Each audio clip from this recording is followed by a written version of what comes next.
Hey guys, it's me Astrid, and guess what time it is? It is December orchid tour time because it's December. That's exciting. So, without any blabbing, because oh boy, do I have a lot of orchids, let's get started. First off, this one is my Oncidium Heaven Sent Redolence. You can see the blooms are pretty large. I think it's blooming bigger than last time, but with fewer flowers. These are about 3 centimeters long from bottom to top, I think. And they smell wonderful. And at nighttime when the fragrance dies off, they smell like roses. Briefly, I want to talk about this, and I'll make a video about it, but this is on a mount, and I've noticed that it can't put roots beyond where the moss is. So I think I'm going to, when this is done blooming, take it off the mount and put it in semi-hydroponic. Now let's go on to some other orchids. My Bulbophyllums are doing okay. My heater has been hella drying everything out, so my mounts are actually doing worse in the wintertime than they are in the summer. And that's odd because in winter we usually have more humidity here, which is an unusual climate, but whatever. So there's a new growth on this Bulbophyllum. That little guy there next to this one. This grew kind of a curved leaf. I'm wondering if that's symptomatic of not enough humidity or what, but this orchid did have mites that I had to take care of. I took care of it with hairspray, which worked very well. And yeah, that's all I have to say there. We've got, let's move on my bottles. Move in my bottles. Here's the Dendrobium nestor. And I think that's Parishii cross anosma. And it is doing okay. It looks pretty dormant except this stupid growth, but I'm not about to just water it heavily just because of this little guy. It's lost all its leaves, and the canes are shriveling a bit in the back, so I've been moistening the moss a little bit every day, but I hope this does something for me this winter. We will see. Here we've got all the Sarcochilus orchids. They're new, you guys just saw them, and I'm going to get another one from Fred today because there was accidentally I got the wrong orchid by mistake, so he replaced it free of charge, which was wonderful. Thank you, Fred. And yeah, these are cute little guys. I moved my Sederia japonica into semi-hydroponic because it was kind of floundering on the mount, wasn't doing a lot, so we're just going to have to see how it goes. But I can show you the roots are, that we can see, which is basically only that one, are happy. That's not a root tip, that's just the root is hydrated and in a humid environment, so I think it's happy. But we'll see what you do, Sederia japonica, you notorious little dyers. Neophonetia falcata has a new leaf. These Bulbophyllums aren't doing anything. This is Bulbobarbagirum, Bulbophyllum fascinator, not doing a lot. And here we've got the Amicella. We have the Amicella monticola, which I cannot pronounce, but it sounds like Coca-Cola. And this bud looks like it is about to crack. This tail has been growing every day, and I'm really looking forward to the fragrance. My Dendrobium unicum, this growth has gotten very large on it. I don't know how to treat this in the winter, so I'm kind of like cutting down on water and letting the moss get dry, but I don't really know what to do. This is new, so that doesn't matter. I put my Colmenar Wildcat, I haven't taken the label off from the show, into a big overpotted thing for semi-hydroponic just to see what it does. And it seems to not be pleased about it. This is having but this old growth has been stagnant for a long time, and it has 2 new growths. It has a bad leaf. We will see what it does. These guys up here not doing a lot. Let's move on. So this is the Miltonia spectabile variety bicolor, and it has not only a new growth here, some accordion leaves, I'm sorry baby, but it made a little tiny new growth here off one of the back bulbs, as you can see, which is kind of exciting because I'm hoping it'll cover this mount. This one seems to really like to be mounted in about a centimeter thick layer of moss, but I do have to be vigilant about watering it. This guy is whatever the hell it's called. It's got Brassavola in it. But this one has been putting out new roots here. If this camera will focus, that would be great, but that's okay. You don't have to. It's only your job. So I've got new roots here, and it looks like some of the eyes are kind of waking up to make new growths. We'll see how that goes, but these back bulbs have not done anything since I cut them from the mother plant. So I don't know if these back bulbs are really going to spring up and do a lot. I don't know if putting them on a mount was a bad idea because maybe they need more TLC. We'll see. We've got hella roots on one and a new growth right here on my large den phals. So that's cool. Although this growth doesn't look like it reached its full potential, that's fine. But tons of new roots. This thing seems to love being in semi-hydroponic. This one has new roots as well, not as many. These keikis are, you know, they're doing what they're doing. The Dendrobium pulchellum.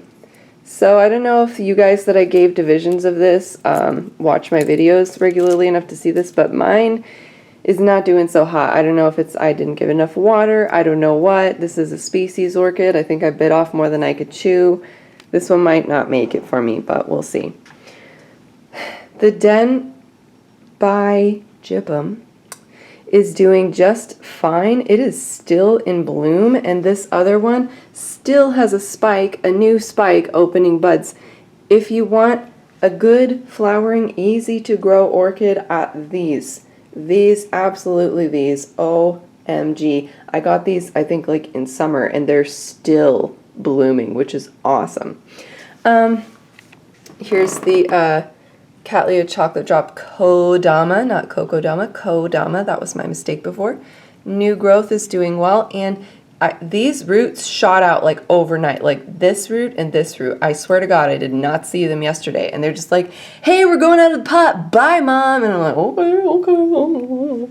okay. So yeah, let's see, we've got, oh, what is this? Is this a leaf?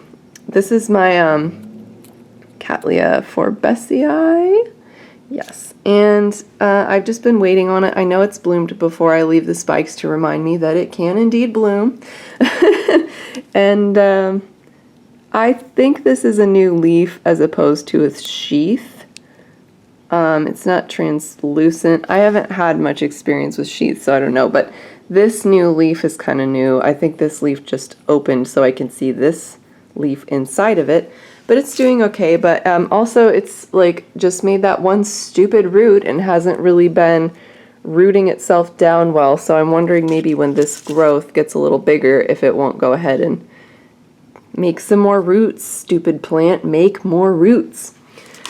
We've got these two Cattleyas. These two Cattleyas are the no IDs, although I have an ID for one, I have to confirm it.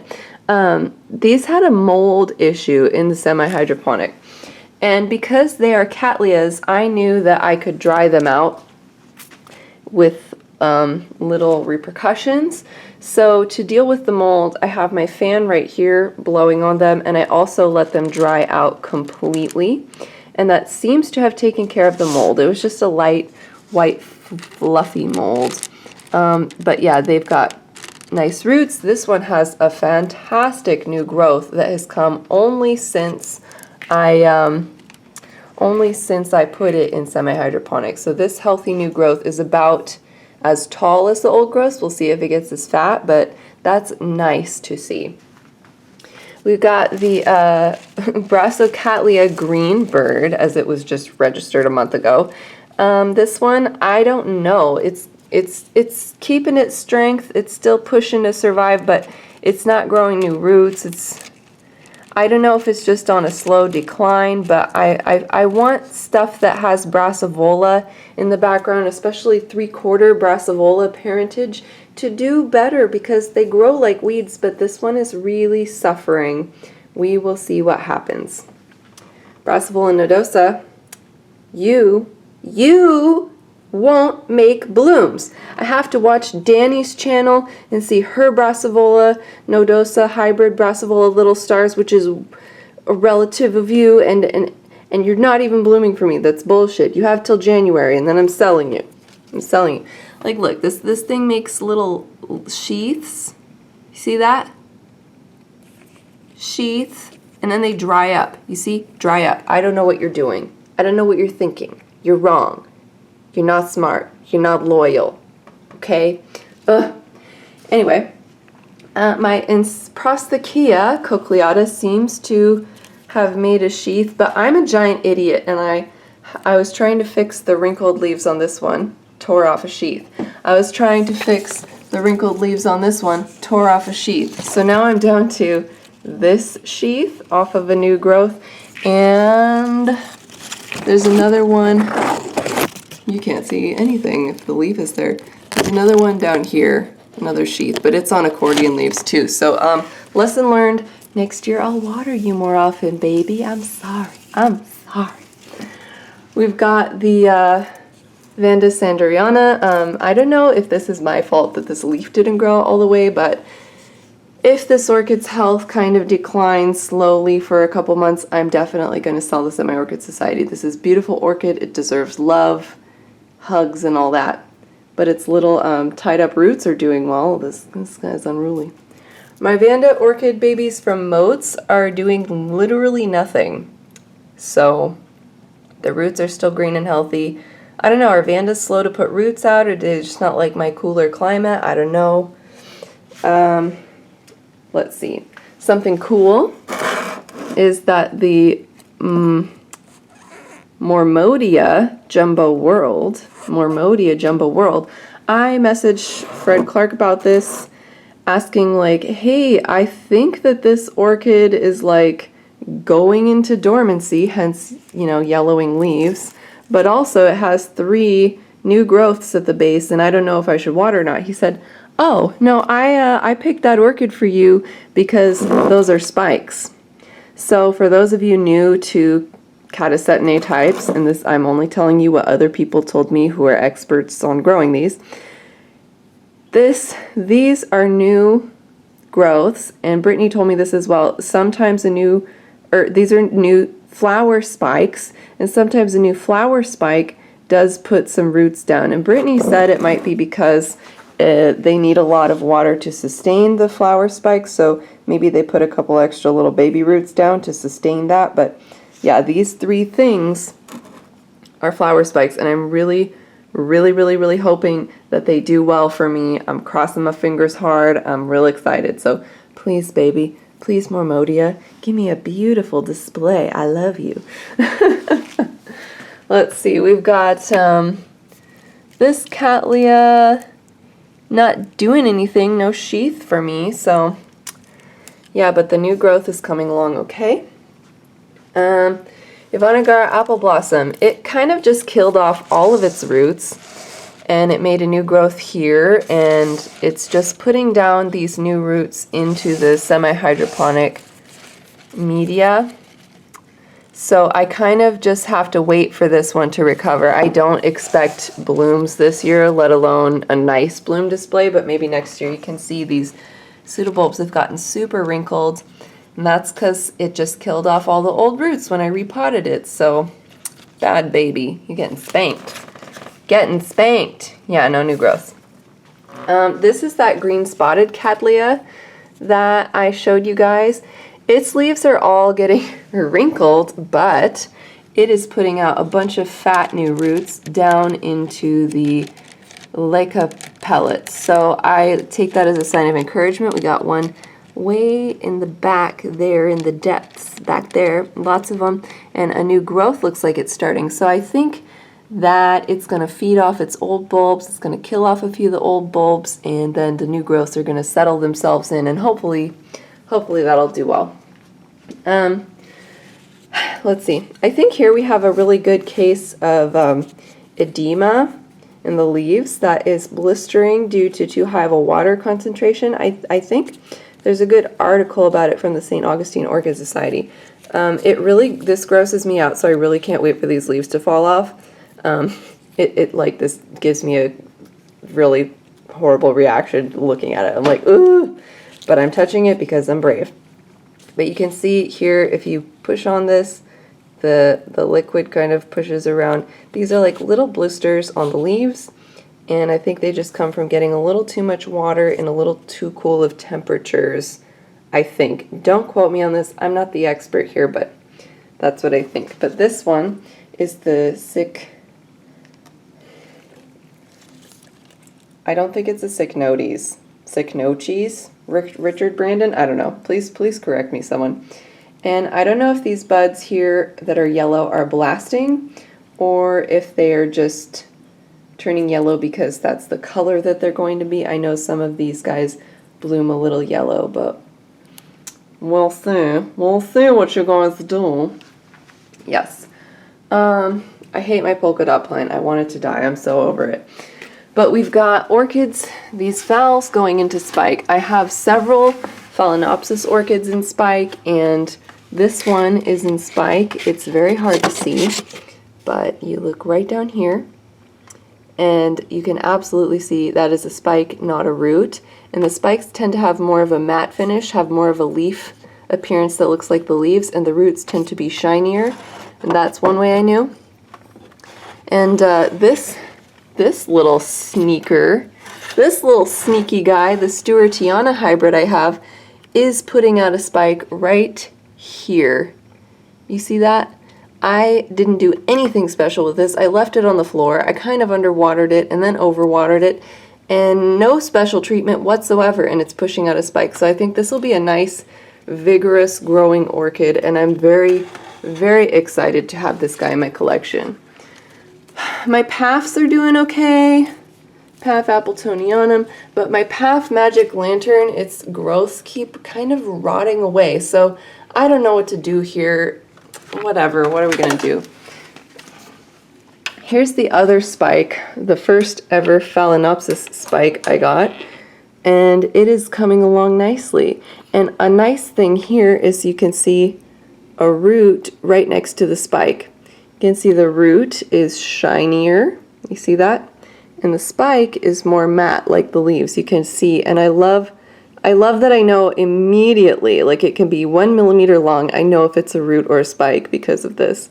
Also, roots tend to come out more rounded, spikes seem to come out more like a slit. So that's exciting, that's very exciting. I keep stepping my light on, I don't mean to do it. What else can I tell you about? There's nothing really that much else, but we can look at my beautiful Dendrobium nobile type orchid. I don't know why I keep getting these because I hate them, but this one had such nice flowers and a nice gentle fragrance that I was like, okay, I'll get it. But I think I'm going to sell it in the Orchid Society next week, so bye. Speaking of bye, I think this is a really good place to end my orchid tour. I've got more stuff to show you, but I don't want to blab on for like 8 hours about my plants, as much as I know some of you would really enjoy that. Okay, thank you so much for watching this orchid update. Happy growing, happy winter holidays upcoming, and thank you so much for watching my channel. Bye guys.